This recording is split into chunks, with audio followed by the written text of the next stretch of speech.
Imágenes, resonancia, estadio, quistes que se encuentran, quistes con inflamación, calcificaciones. Miren, quistes intraventriculares, intraventriculares, solamente vistos con resonancia magnética, no con tomografía. ¿Por qué es importante ver quistes ventriculares? Porque pueden tener opción quirúrgica, neuroquirúrgica. Ya les he dicho, no es cuestión de ver un cisticerco inmediatamente al vendasol alegremente. No, depende de la localización. Si tienes un quiste ventricular o en las cisternas de la base, hay la posibilidad de que al morir el quiste se produzca inflamación. Y si está en esta zona, te puede, ¿qué cosa producir? Un síndrome de hipertensión endocraniana porque te bloquea la absorción del LCR, el pasaje del LCR. O sea, con mucho cuidado.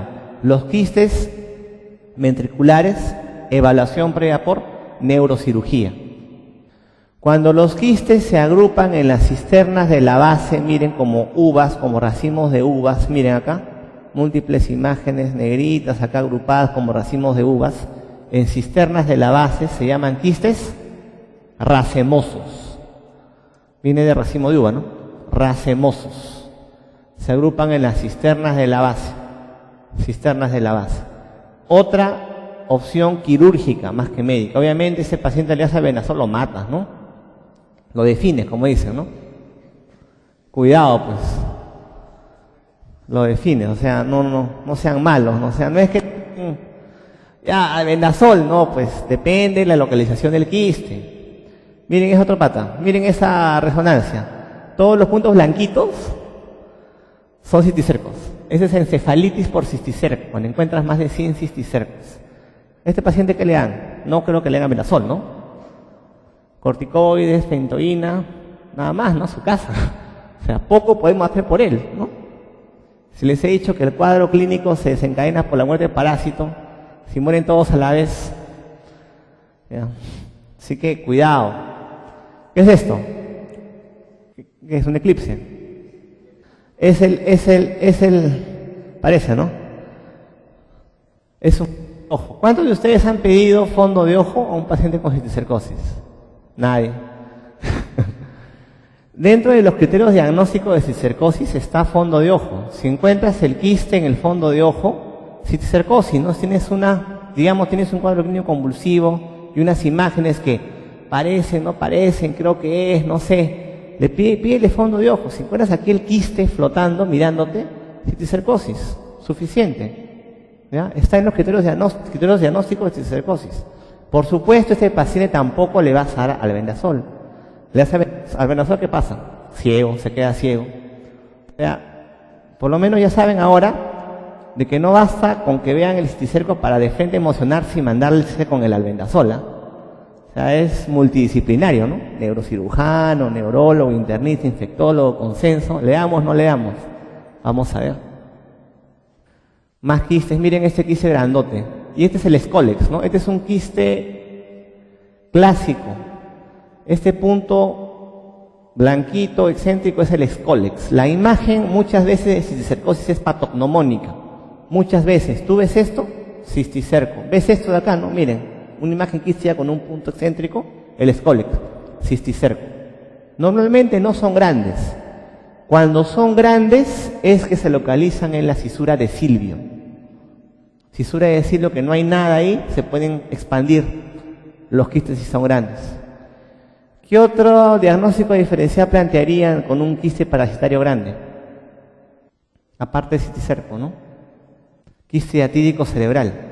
También hiatidosis, también en el cerebro. Hemos tenido 2 casos así y te dan imágenes iguales a cisticerco con Scolex y únicas. Únicos y grandes, aparte de cisticerco, plantea hiatidosis. También se vea, no crean que es raro. Quistes ventriculares. Miren este paciente, parece un queso, ¿no? Su cerebro. Esos pacientes no van a hacer nada, ¿no? Y estos de acá, quistes racemosos, ¿no? Cisternas de la base. Entonces, el examen a pedir es resonancia de imágenes. Si van a pedir, pidan resonancia. ¿Por qué van a pedir eso y no tomografía? ¿Qué te permite ver la resonancia que no te permite ver la tomografía? Los ventriculares y sobre todo los de fosa posterior, cisternas, o sea, los racemosos, los quistes racemosos. de fosa posterior y los que están también en los ventrículos, que no te permite ver la tomografía. ¿Qué más piden para eso? Western blot. Western blot, ¿dónde tiene más valor? ¿En LSR o en sangre?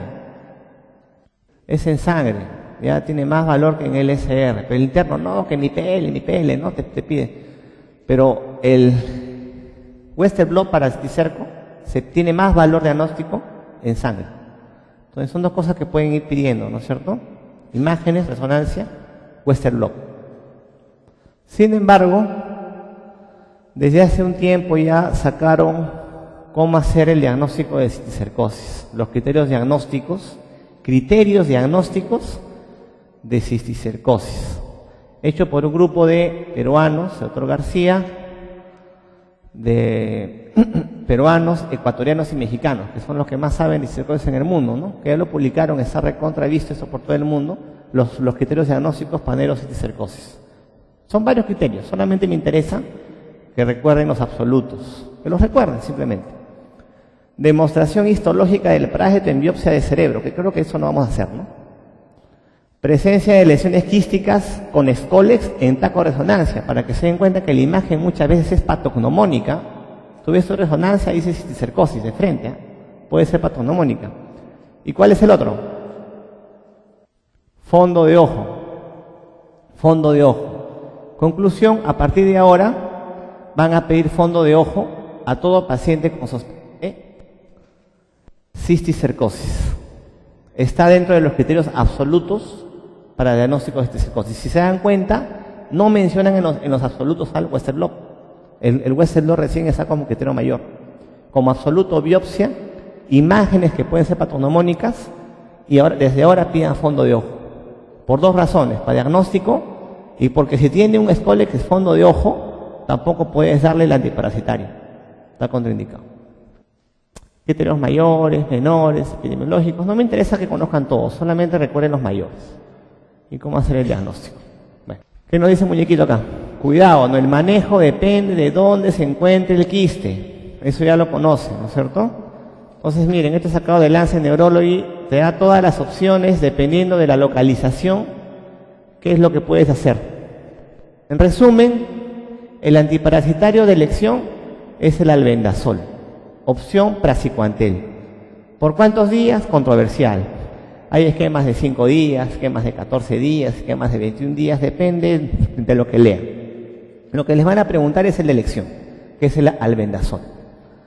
Ya saben que hay ocasiones en que no pueden dar albendazol, como cuál, por ejemplo. Le dije una, quistes racemosos, ¿no es cierto?, que están en las externas de la base.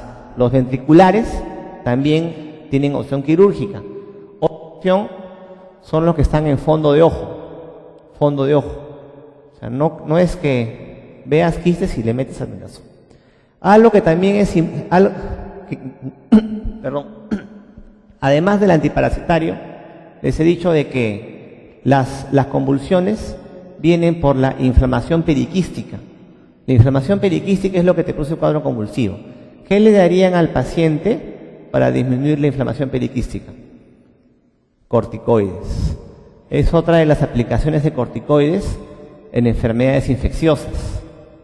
¿Ya? Como si se dan cuenta, antiguamente decían corticoides en infecciones no, te baja la inmunidad, más infección.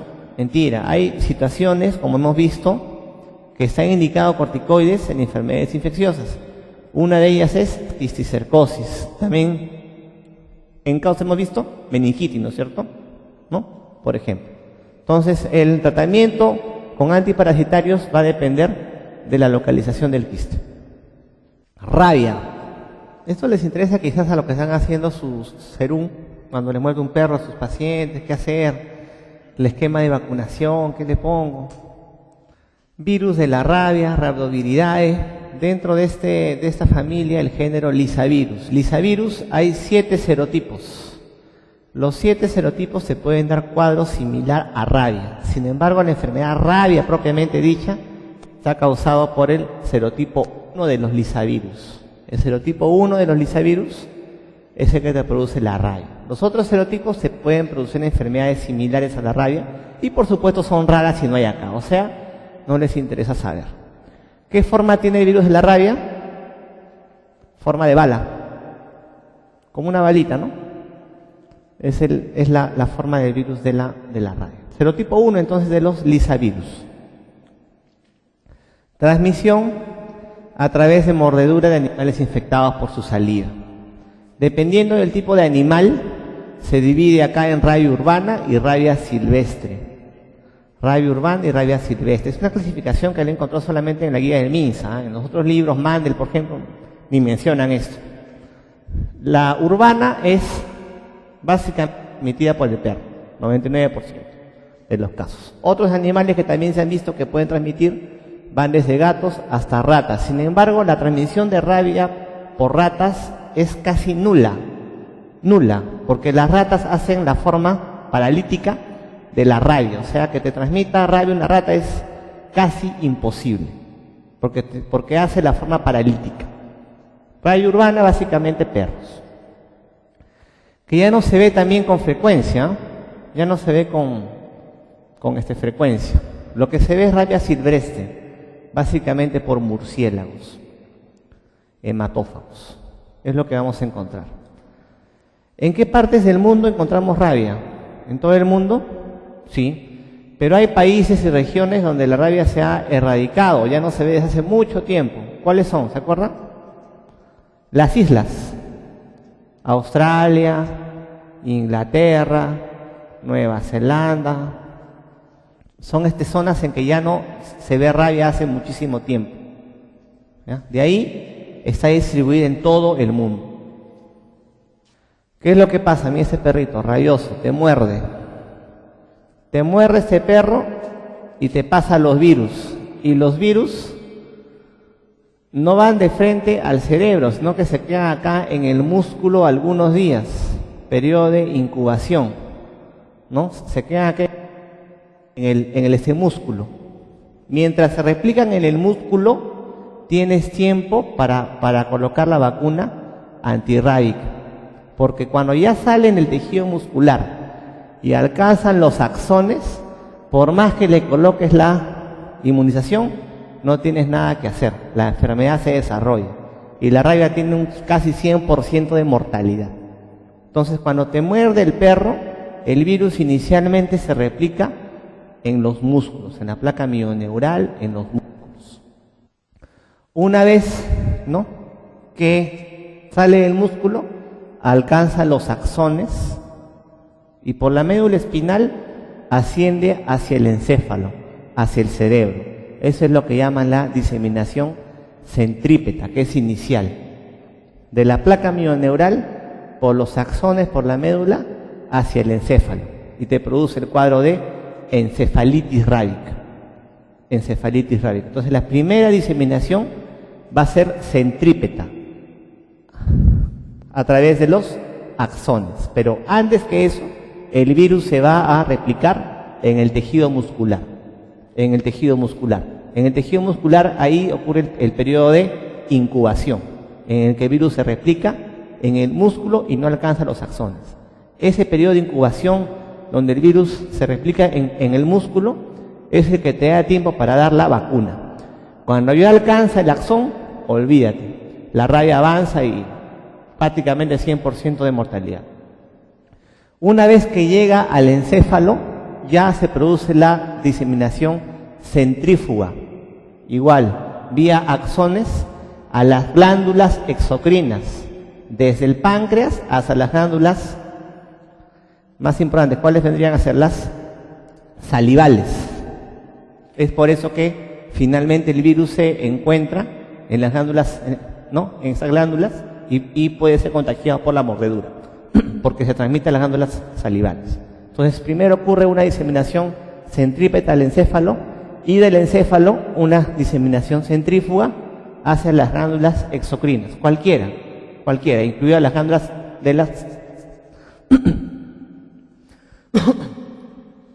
la saliva, y de ahí viene lo que es ese contagio. Eso es lo que es la fisiopatología de la rabia. Epidemiología. Actualmente se ven casos, algunos casos, más que nada en en la sierra, en la selva, pero no tanto por rabia urbana, más por rabia silvestre, por los murciélagos. Y aquí en Lima no se ven casos de rabia en sí desde el 2005, me parece. Hubieron 2 casos de rabia en el Agustino, San Martín, y de ahí nada más. Ya no se ve, ¿no? En 1993, mire, hubo un pico inmenso de casos de rabia y de ahí ya comenzó a disminuir por la vacunación a los perros. Ahora, ¿cuál es ese cuadro clínico? Todo empieza por un periodo de incubación. Acuérdense que les he mencionado, cuando ocurre la mordedura del perro, los virus inicialmente se replican en el tejido muscular, no nervioso. Eso es lo que es el periodo de incubación. Ese periodo de incubación es bien amplio. La mayoría, el periodo de incubación ocurre entre los primeros 30 a 90 días, en la gran mayoría de pacientes. O sea, en la gran mayoría de pacientes los virus se replican en ese tiempo en el músculo. Pero se ha visto que el periodo de incubación puede ser tan largo como un año. El periodo de incubación puede ser tan largo como un año. ¿Qué quiere decir esto? Que si tú te muere el perro hoy día, al año siguiente tu guardia, cuando sea ya este residente, recién comienza con los síntomas de rabia. Entonces, normalmente los primeros 90 días, pero pueden ser tan largo como un año incluso. Después del periodo de incubación, viene el periodo de pródromos. Siempre todos los cuadros virales me dan un pródromo respiratorio, pseudogripal. Eso es lo que siempre pasa.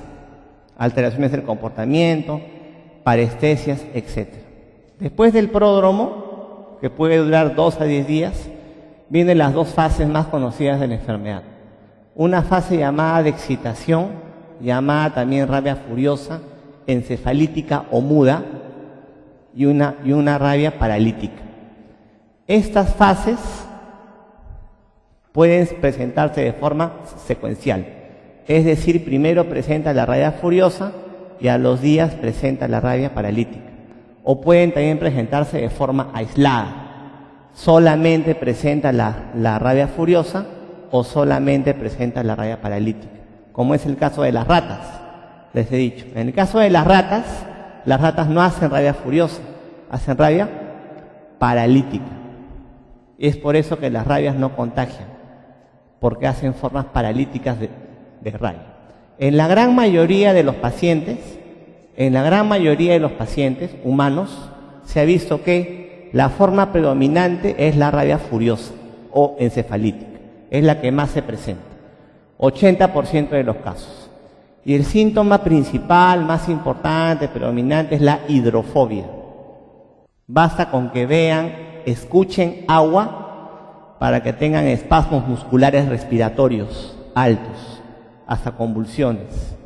Escuchan o ven agua o sienten agua y comienzan con espasmos musculares respiratorios.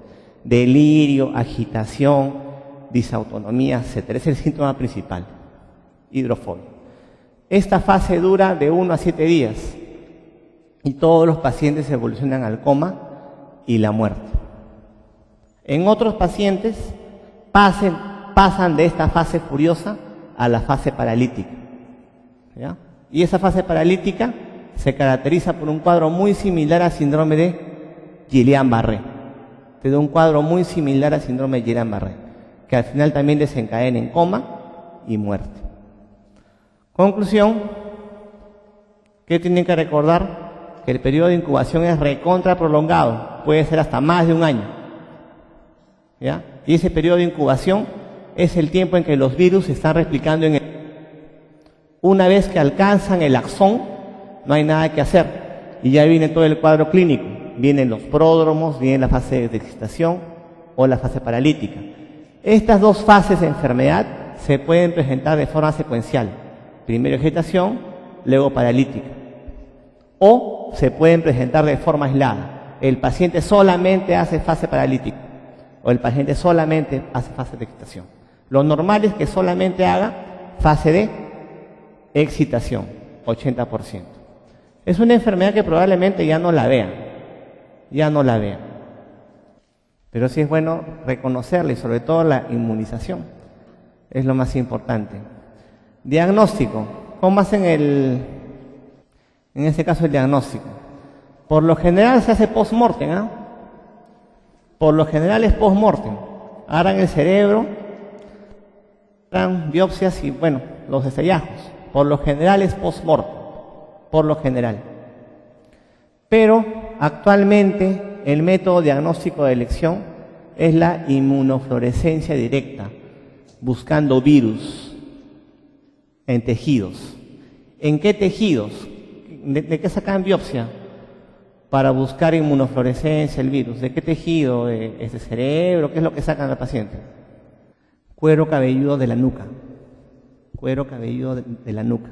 ¿Por qué? Yo les he dicho que el virus primero va de forma centrípeta, ¿no es cierto? Y después va de forma centrífuga, ¿hacia dónde? Glándulas exocrinas. Puede irse a las glándulas sudoríparas también. Y se ha visto que en altas concentraciones en cuero cabelludo. De la nuca saca. Biopsia de cuero cabelludo de la nuca. De preferencia lo saca 5 días después de empezar el cuadro clínico. Antes de los 5 días quizá no encuentres virus. Después de 5 días, 7 días, más posibilidades de encontrar el virus por inmunofluorescencia. PCR también se puede usar. Pruebas biológicas en ratones duran un mes, no tiene ningún sentido. Y ya cuando el paciente o el perro fallece, agarras el cerebro pues y buscas los cuerpos de Negri, que son inclusiones intracitoplasmáticas en las neuronas. ¿Cuáles son las células más afectadas por estos cuerpos de Negri? Las neuronas del hipocampo y las células del cerebelo, las de Purkinje y del hipocampo, pero más en el hipocampo. Entonces, método de elección para rabia, inmunofluorescencia. De cuero cabelludo de la nuca se saca, de preferencia después del 5.º día. Obviamente también hay anticuerpos en LCR, etcétera, pero no siempre son diagnósticos. De preferencia y más rápido, inmunofluorescencia. Básicamente el diagnóstico se hace con sospecha clínica, como les dije, ¿no? Hay el antecedente de la mordedura, cuadro clínico. Porque, como les digo, por lo general el diagnóstico suele ser post-mortem, en general, tanto en el humano como en el perro. Felizmente que ya no es frecuente. ¿A qué llamamos mordedura grave? ¿Y para qué es importante esto? Para la vacunación, ¿no? Tienen que identificar qué tipo de mordedura consideran grave. Localizadas en cara, cabeza, cuello, pulpejos de las manos. Profundas, desgarradas o múltiples como estas. Animales desconocidos, animales silvestres o el simple contacto de heridas o mucosas con saliva de animal conocido con rabia. Todas estas son llamadas heridas graves. Heridas graves. Es importante que sepan esto porque de acá viene la vacunación. Acá viene la vacunación. Tratamiento pre-exposición, ya hablando de qué hacer con un paciente con rabia o que, bueno, en estos casos. Esto a quienes se aplica, a pacientes de riesgo ocupacional, por ejemplo, veterinarios, por ejemplo, que van a viajar a áreas endémicas de rabia, ¿no? Se les puede aplicar. Esto quizá no sea tan importante. Me interesa que sepan esto. Tratamiento post-exposición. ¿Qué hacer ante un paciente con mordedura? Lavar la herida con jabón, agua y jabón. No suturar, creo que eso todo el mundo ya lo sabe, simplemente se afronta, ¿no? La herida. Uso de antibióticos. No usen diclofacilina. Los antibióticos de elección son cipro y sobre todo amoxicilina ácido clavulánico, que es el antibiótico que te barre los gérmenes de la boca del perro. No usen dicloxa, ¿ya? Usen cipro o para tal caso mejor amoxiclavulánico. Profilaxis antetánica y por supuesto observar 10 días al perro, ¿no? Lo que nos interesa que es la vacunación y el suero antirrábico. Tratamiento post-exposición. Pues una vez que has hecho todas estas medidas que están acá, lavado, no las suturas, usas antibióticos, antietánica, tienes que dar el suero antirrábico y la vacuna antirrábica. ¿Cuándo usas el suero antirrábico? Tienes dos cosas, tienes suero antirrábico, vacuna antirrábica. Los dos tienes que usar en el paciente. Pero los dos los usas no digamos pues en todos los casos. ¿En qué casos vas a usar tú el suero antirrábico? En mordeduras graves, en heridas graves. Por eso les puse al inicio la definición de heridas graves. El suero antirrábico se usa en heridas graves. Y el suero antirrábico se da la dosis justamente en la misma lesión del perro. O sea, la dosis se aplica no por vía intramuscular subcutáneo, se aplica en la misma herida. Ese suero puede ser de dos formas que son válidas, ¿no? Entonces estábamos en que el suero antirrábico va a usarse solamente en casos de mordeduras graves que ya las hemos visto. Y también tenemos la vacuna antirrábica. Tenemos dos tipos, la de cerebro de ratón lactante y la de células diploides. El ministerio da la primera, felizmente, la de cerebro de ratón lactante. Esta vacuna de cerebro de ratón lactante te permite dar el esquema reducido. Entonces, quiero que recuerden cuáles son los criterios de mordedura grave. ¿Por qué? Porque a la mordedura grave le van a aplicar suero antirrábico. A las no graves solamente le aplican la vacuna antirrábica. Punto. Bueno, el esquema ¿cómo es? Tenemos dos esquemas, clásico y reducido. Estos esquemas se dan ¿con qué vacuna? Con la de cerebro de ratón lactante, que es la que ustedes tienen, que es la que les va a dar el ministerio. ¿Ya? ¿De qué depende dar el esquema clásico o el esquema reducido? De la gravedad de la mordedura. El esquema clásico se las damos a las mordeduras graves. El esquema clásico se la damos a las mordeduras graves. Y si es mordedura, estábamos en que el esquema clásico se da a las mordeduras graves, ¿no? Y si son así graves, se da aparte ¿qué cosa? Suero antirrábico. O sea, el único que tiene suero antirrábico es el esquema clásico. El único esquema donde se aplica suero antirrábico es en el esquema clásico. En el esquema reducido no se aplica suero antirrábico.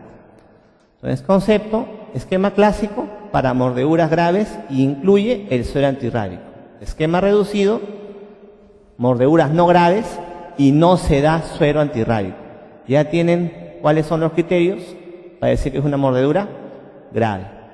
El esquema clásico son 14 dosis, 14 días de aplicación, 2 refuerzos, al día 10 y al día 20. Y el esquema reducido, en mordeduras no graves, que no lleva suero antirrábico, solo son 7 dosis. Junto con la observación del animal, 10 días, exacto. Ya no continúas el esquema, con la observación del animal por 10 días. Y la otra pregunta sería, ¿qué sucede si te ha mordido un perro ahora? Piña, pues si en 2 meses más te vuelve a morder otro perro. Puede pasar otra vez me mordió el perro, ¿qué haces? Tienes que ver, es dentro del año colocas unos refuerzos. El día 0, el día 2 y el día 4. Si es menos del año, colocas refuerzos. El día 0, el día 2 y el día 4. Si es más del año, le repites el esquema, pero el esquema reducido, ya sin suero antirrábico. ¿Ya? O sea, si la mordedura del perro ocurre dentro del año del esquema, solamente se aplican 3 refuerzos.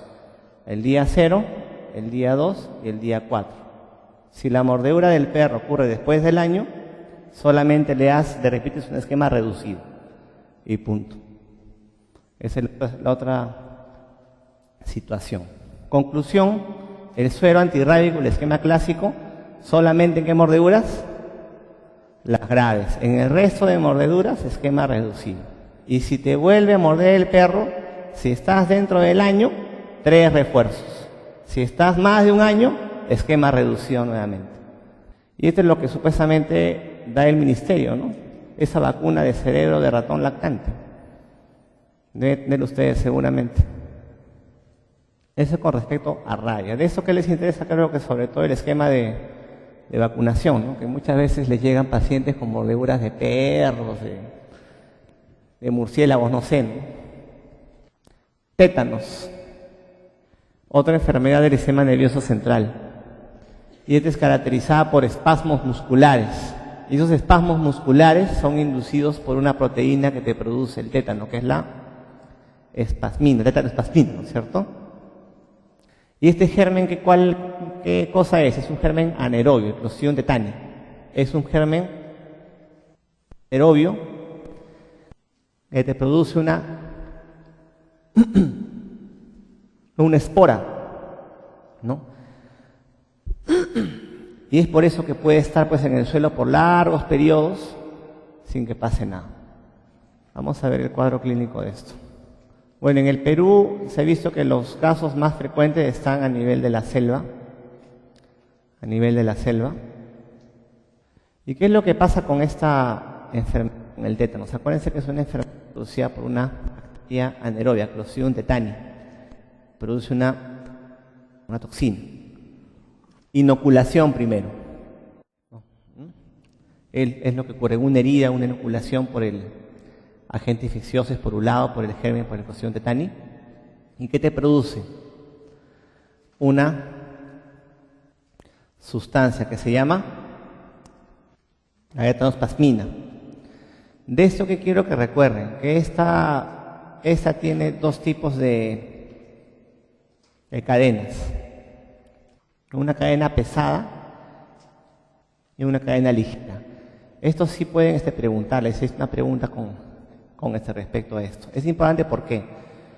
Porque la que va a ejercer la actividad, la toxicidad, es la cadena ligera. Y la pesada es la que se une a los axones. Es importante que eso lo conozcan. Cuando se produce la inoculación, hay una migración retrógrada por los axones, ¿no? Y llega la proteína hacia el encéfalo. Y aquí, ¿qué es lo que va a pasar? Hay un bloqueo de las neuronas inhibitorias. ¿Esas cuáles son? ¿Qué te producen esas neuronas? ¿Qué sustancia principalmente es la inhibitoria por excelencia del sistema nervioso central? El GABA. O sea que la fisiopatología de esta enfermedad tiene que ver con un bloqueo de la liberación de GABA. Si se bloquea el GABA, que es el neurotransmisor inhibitorio, todo se excita. Y viene el problema de las contracciones musculares, excitación de neuronas motoras y autonómicas. En resumen, fisiopatológicamente tiene que ver con una inhibición de la liberación de neurotransmisores inhibitorios, GABA principalmente. GABA principalmente. De eso quiero que recuerden, no se olviden que la espasmina, sus dos cadenas, la cadena pesada, que es la que se une a los axones y permite que la espasmina viaje al encéfalo, y la cadena ligera, que es la que ejerce la actividad tóxica al bloquear la liberación de GABA, ¿no? ¿Eso de cosa es? ¿Cómo se llama esta posición? El opistótono, ¿no? Es el cuadro clínico clásico del tétanos. ¿Cuáles son las heridas que potencialmente me pueden producir la enfermedad, el tétanos? Lesiones de más de 6 horas, lesiones penetrantes de más de 1 centímetro, la coinfección con otras bacterias, presencia de cuerpo extraño, isquemia. Todas son heridas que potencialmente me pueden producir tétano, ¿no?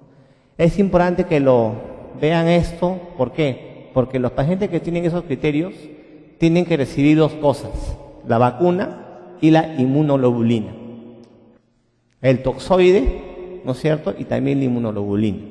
Las dos van a estar indicadas en heridas graves que potencialmente me pueden producir la enfermedad, al igual que la rabia, ¿no es cierto? O sea, vacuna e inmunoglobulina se da en pacientes que reúnen estas características. Cuadro clínico. Tiene varias formas clínicas, ¿no? Generalizado, que es lo más común, ¿no? El encefálico localizado, y uno de los más graves, que es el que da a los neonatos, neonatal. Generalizado. ¿Cómo empieza el tétano generalizado? Por espasmos musculares alrededor de la herida, alrededor del área de inoculación. Hay espasmos musculares alrededor del área de inoculación. Después aparecen las contracciones sistémicas, y en más del 50% de los casos el primer signo que va a aparecer es el trismo. ¿Qué es el trismo? Es el espasmo, contracción de los músculos maceteros. El trismo ocurre en más del 50% de los casos, es el síntoma inicial en más del 50% de los casos. Algunos dicen que si falta trismo, duda que sea tétano, ¿no? Ese trismo, ¿qué te va a dar, no? Esta risa, que es la risa sardónica en ese paciente. Posteriormente ya hay disfagia, espasmos laringios, opistótonos, compromiso del músculo respiratorio, ¿no? Ahora, esta enfermedad no solamente te da espasmos musculares, también te produce disautonomías, aumento de frecuencia cardíaca, taquicardias, arritmias, hipertensión lábil también. ¿Por qué lábil? Porque el paciente está todo tranquilo, con presión normal, tú lo asustas, lo mueves, su presión se dispara, ¿no? Hipertensión lábil. O sea, el tétanos no solamente te da síntomas motores, también te da síntomas autonómicos, que también tienen que controlarlo con beta bloqueadores en el tratamiento. Una de las características es que el paciente está contracturado, pero está lúcido en todo momento. O sea, esto no te produce encefalitis como en rabia. No te da compromiso del encéfalo en sí. Básicamente, el cuadro es de espasmos musculares y también de alteración del sistema autonómico. Eso es lo que es el tétano generalizado. Recuerden que el primer signo que aparece es el trismo en más del 50% de los casos. Risa sardónica en un chiquito, opistótonos, y tenemos el tétano neonatal. ¿Por qué ocurre eso? Por mala higiene, mala antisepsia al cortar cordón umbilical, ¿no? Con machete, con batán, con soguilla, lo ahorcan, lo cortan. Tétano neonatal. Es mucho más grave que el tétano generalizado en el adulto, ¿no? Y los síntomas iniciales, ¿cuáles son? Incapacidad para lactar. El niño no quiere lactar. No toma leche, mi hijito. Lo ves medio rígido al chiquito, no así. Así lo ven, dice, todo rígido y no lacta, ¿no? Después aparece el trismo, convulsiones, evoluciona mucho más rápido. 2 semanas, el chiquito fallece. Tétanos neonatal. Son las dos formas más importantes que tienen que conocer de tétano. Generalizado, neonatal. Fisiopatológicamente recuerden lo del GABA. Recuerden que no solo hay compromiso de espasmo, también hay compromiso autonómico. El trismo es importante en adultos. El primer signo es más del 50% de los casos. Algunos dicen de que si falta, dudes que sea. Tratamiento. ABC, como en todo caso, ¿no es cierto? Vía aérea, ¿no? Y se basa en estos puntos: que no se produzcan las sustancias, neutralizar la toxina circulante no unida, control de los espasmos y manejo de la disautonomía, ¿no? Que es lo que también se produce. Habíamos mencionado el ABC, lo demás. ¿Y qué es lo que hacemos para que no siga produciendo el S-germen, la proteína? Damos antibióticos justamente para eliminar al germen, al Clostridium. ¿Cuál es el antibiótico que se da? Tenemos penicilina G y metronidazol. Antiguamente el antibiótico de elección era penicilina. Actualmente es metronidazol. Es otra cosa que tienen que aprender en infectología. Antibióticos de elección. ¿Ya? Eso van a preguntarles. ¿Cuál es el antibiótico de elección acá? Tal. Actualmente en tétano es metronidazol. Antiguamente era penicilina G. El objetivo, ¿cuál es? Eliminar a las bacterias que están en la herida para que las bacterias, los Clostridium, no sigan produciendo la espasmina. Ese es el objetivo. Entonces, acá antibiótico de lesión, metronidazol. De ahí el siguiente paso es neutralizar a la sustancia no unida, a la no unida, a la que está circulando, porque la que está unida ya no pueden hacer nada con esa sustancia, solamente pueden bloquear a la que está libre circulando, que no está unida a los axones, porque la que está unida a los axones ya no pueden hacer nada, va a seguir produciendo espasmos alrededor de un mes, que es el tiempo que dura la enfermedad.